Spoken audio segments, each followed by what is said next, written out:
आखातामध्ये गेले 2 महिने युद्ध आणि युद्धजन्य परिस्थिती निर्माण झाली आहे आणि त्यामुळे संपूर्ण विश्वामध्ये इंधन पुरवठा साखळीवरती परिणाम होणं, कच्च्या तेलाच्या किमतीमध्ये वाढ होणं हे आपण सगळेजण जाणतो आणि स्वाभाविकपणे त्यामुळे देशात नाही तर संपूर्ण जगामध्ये एक संकट निर्माण झालंय.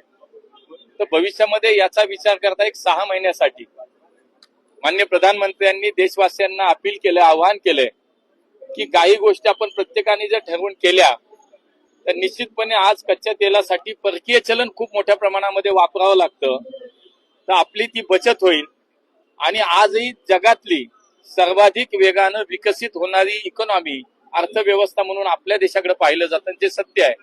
तर निश्चितपणे देश हितासाठी अर्थव्यवस्था अधिक मजबूत राहण्यासाठी माननीय प्रधानमंत्र्यांनी देशवासियांना जे आवाहन केलंय, मला वाटतं ते सगळ्या देशवासियांना जे अपील केलंय ते निश्चितपणे माननीय मोदीजींना देशवासी साथ देतील.